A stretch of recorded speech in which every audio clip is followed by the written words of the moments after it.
Alright,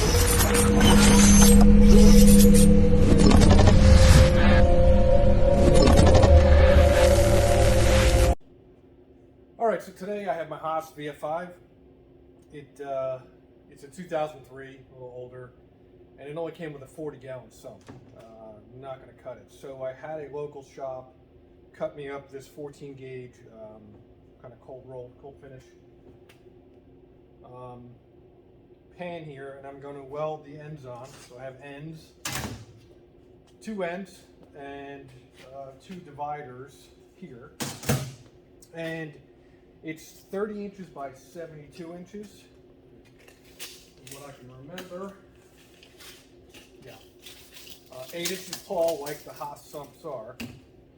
And I think this will give me about 66 gallons or so, so much more than what it came with. Because I have a VF3 right here, and that has a 40-gallon sump, coolant sump, and it nowhere near can keep up. So I'm constantly having to put, add more RO/DI water and more coolant.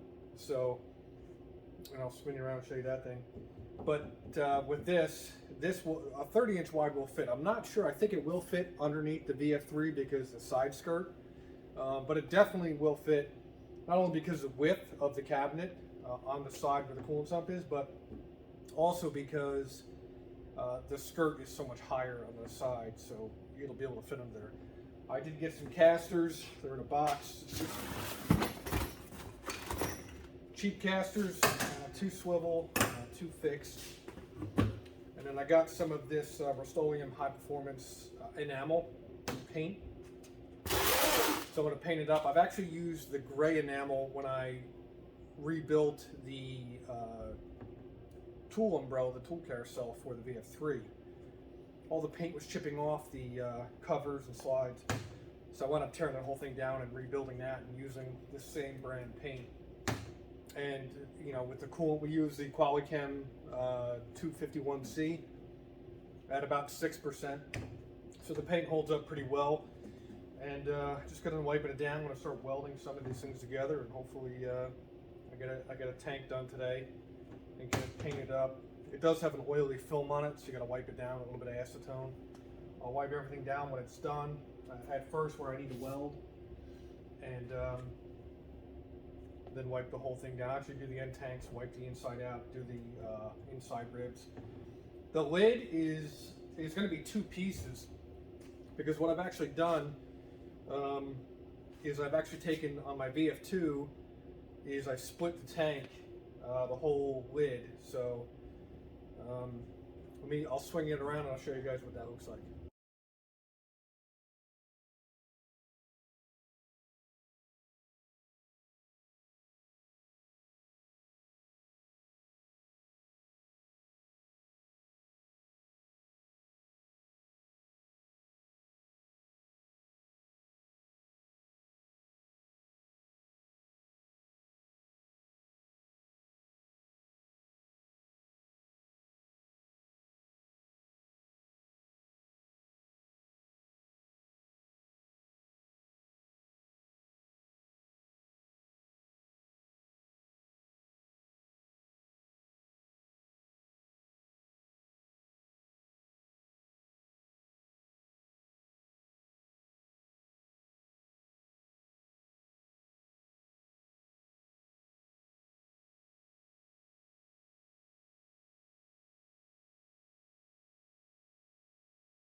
So sorry for the jump in progress, but my freaking phone died, so I let it charge.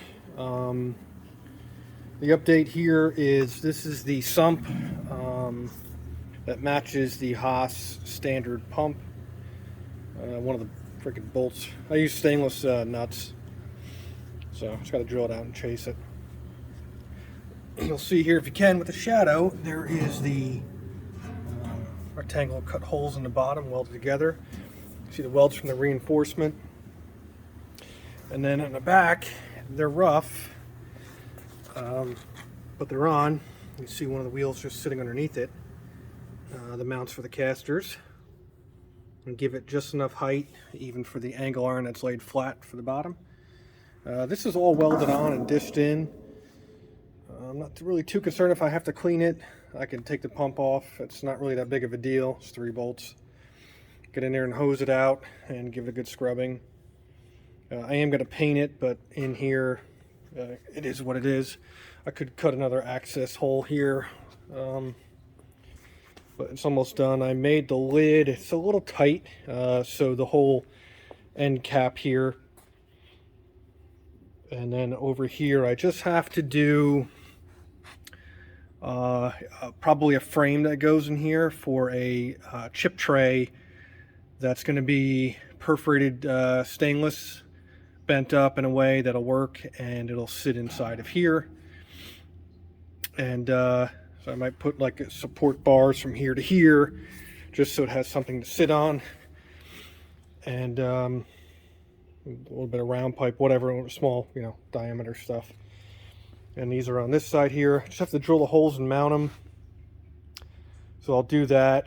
I'm about to fill it up with some water to verify that there's no leaks, so I can fix them now. But this is the correct depth, 7.5 inches down from this surface to the bottom of the sump. So, and the caster's a little bit taller than Haas, but that's, it's not a big deal. They're going to work just fine. I'll take an angle grinder to these with a flap disc and clean them up and chamfer the edges, or radius the edges.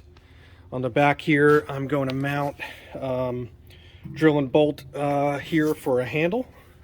That'll come up kind of like what you see for the Haas. So yeah, next part of this video, as I'm clipping them all together, is going to be hopefully done and painted, and then I'll tie everything into one video. But here it's going to have that chip tray, which I have to get the metal for. I have some stuff, but you want it to be pretty large, and then I just have to bend up that metal for the chute, so I'm going to do that tomorrow, get all that done, and then get under there so we can get that machine going.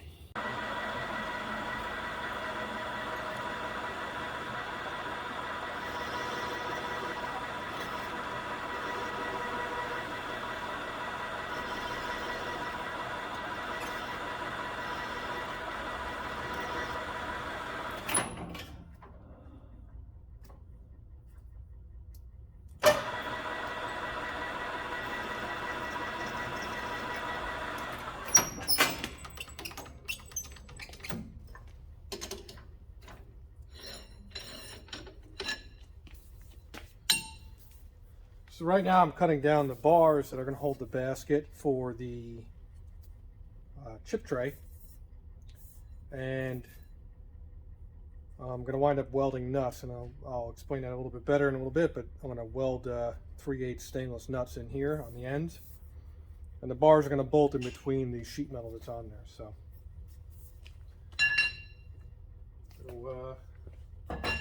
there's going to be 3 of them too. So we'll get the other 2 machined down.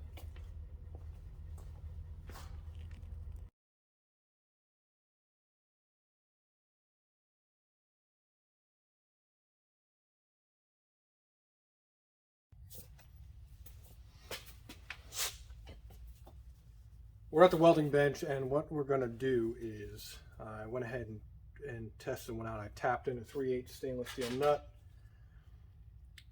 coarse thread, into the end of this schedule pipe, stainless pipe. And on the lathe, you can see that I put a chamfer on there so I can get some welder on there. Not super critical. You just want to keep the nut in place. And there's not going to be a whole lot of weight on it, 2 on each end.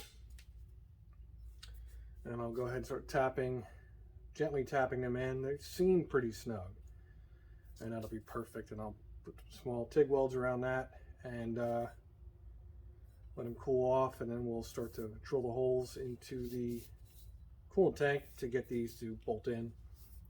They're a little aggressive. I mean, 3/8 bolts holding it in, but it's not going to matter. But the pipe that I had works out pretty well with getting a nut inside of the pipe and having it stay. So it's not all jacked up and offset, and the nut's crooked and you're trying to thread it in there, it just turns into crap. So we'll get the welder fired up. And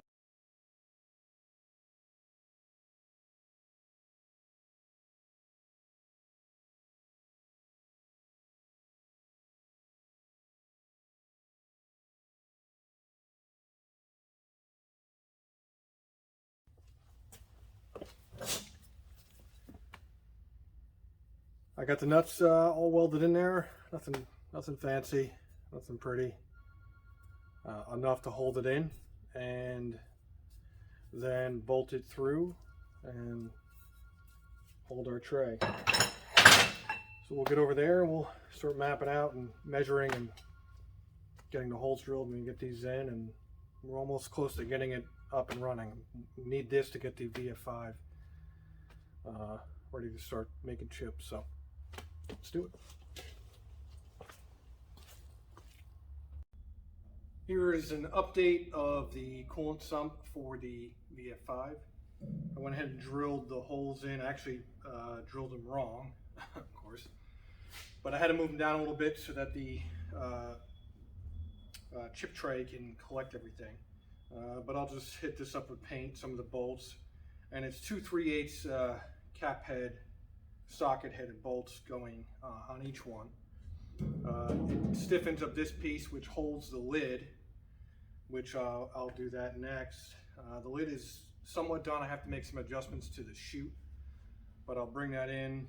Let me grab the screen, the chip tray, and we'll see how that fits. So it's very simple. It's actually 18 gauge galvanized. I was going to get stainless steel. All they had was 16 gauge, and it was $400 for a 4x4 sheet. I said no. So we'll see how this lasts. I bent it up, and in my press brake, and just kind of tic-tac the corners. It's nothing great. It doesn't really need it, but just for peace of mind. So it sits flush, and the tray will come up here. The chute and the top lid for the rest of the reservoir.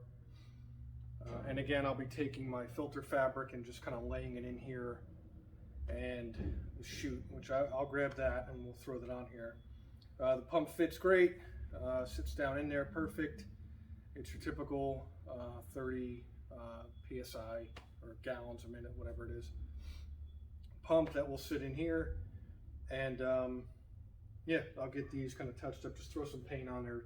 They're black oxide bolts, so just to keep them from rusting, I'll throw some paint on there, and the holes I drilled in the wrong spot. And almost ready to go to get it in there. I do have to get some more filter fabric, and I may make some handles, some stainless steel handles. I can bend them up in like a horseshoe shape, a U shape, drill larger holes into the perforated sheet here, and have grab handles so you can just kind of pick it up and pull it out, and they'll bolt. I'll tap the ends and they'll bolt in. So that's the plan for that, and the chute comes out. Let me grab the chute and get a better idea.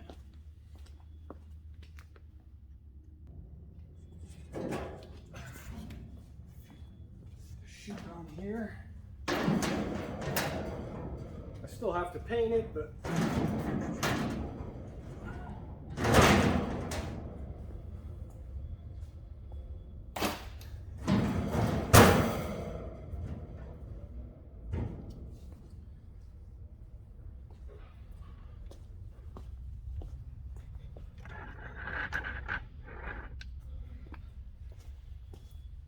as it sits, it's a little high right here.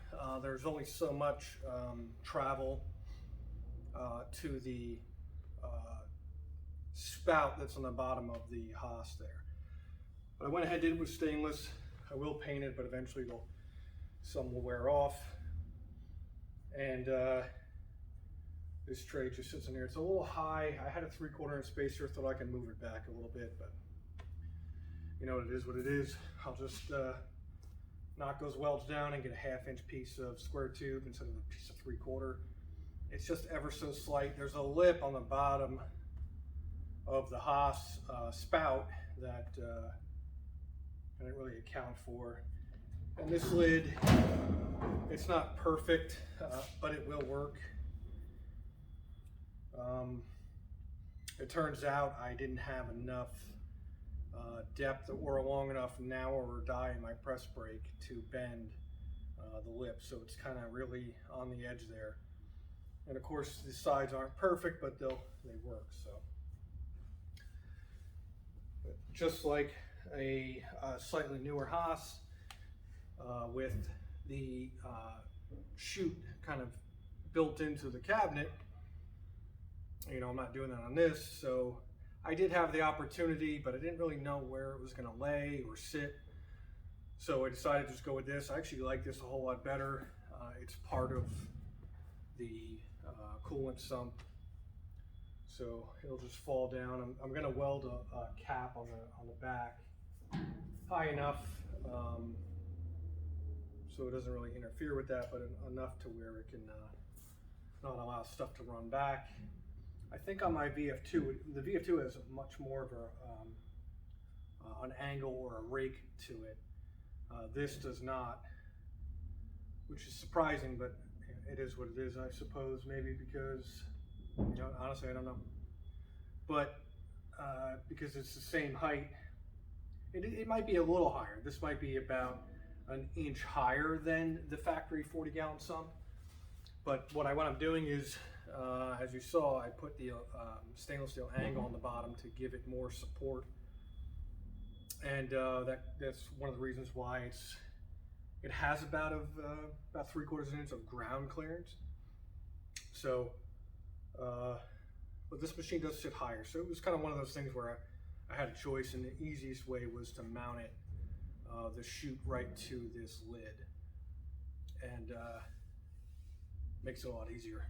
Eventually I'm going to do a handle. I'll bring you around here. Eventually I'm going to do a handle that will bolt on to these pieces in the back. Probably just make it out of aluminum and take it up. I have some stainless steel too. But I know this was kind of far ahead of kind of where the video is. I had some other pieces of a video I wasn't really happy with the background noise and me in the frame, if you will, but I might throw a couple of them in there. But I had bent these brackets up on my press brake, and the press brake is actually gone. I actually wound up selling it, so I had about a day or so where I can do this. But again, the local metal supplier was able to bend up the sides for me. I could have done it, but with the price, it wasn't worth it. I couldn't cut everything. I didn't have a shear big enough, but they were able to cut all the pieces that you see here, and then I was able to bend this up the way I wanted to, so it has that lip, so it's 7.5 inches up from the bottom for the pump height. And I did buy the casters from them too. They are like a surplus or a hardware store and metal supply in New Jersey. So, but I think this is good. I'm gonna again make the adjustment here. I thought I had it, but I could make it work by kind of pushing down on the lid to get it to slide in. We're pretty much at an end with this project for the VF5. A couple of highlights. I wound up, which I'll bring you over, removing the chute that I had welded onto here. I wound up getting the local shop to bend up a piece that just fits perfectly in between the original kind of chute that Haas has on the machine to bring it out 40 inches. And I'll take you over there and show you exactly what I did. It's pretty simple, pretty effective. do exactly what we need. But we just have our, now this is just a top cover here, our chip tray, pump and everything else. So this will hold 65 gallons full. That's at about 7 inches of height, of fluid height, and this is an 8-inch tall sump here, but you can see this is a half-inch lower, just to meet the requirements to get the pump as low as possible. It's kind of sitting on the bottom. So let me get you over there and I'll show you what I had to do to get the extension on the chute for that. All right, so it should be pretty easy to see. What I wound up doing is mocking this piece of sheet metal up, and I have it actually, well, we'll call it 5200, but some pretty good glue, a Loctite brand, holding it, sealing it up down at the end. And on the sides, there's 2 bolts on each side, on this side and on the other side, and there's those crimp nuts. So I have a little crimp nut tool. So I piled the hole, drilled it out, and it's a 1/4-inch crimp nut. So there's 2 of them. And of course I, caulked the daylights out of it so it doesn't leak. If I get a drip here and there, it'll still hit the pan, hopefully, and just run back in. Same with these here. These are actually bolted through the cabinet using similar hardware that Haas supplies. We'll take a look in here. I'll let the caulk dry, and then maybe a little tacky, and I'll let it wipe it away. Yeah, if you're wondering, it's the not easy with one hand.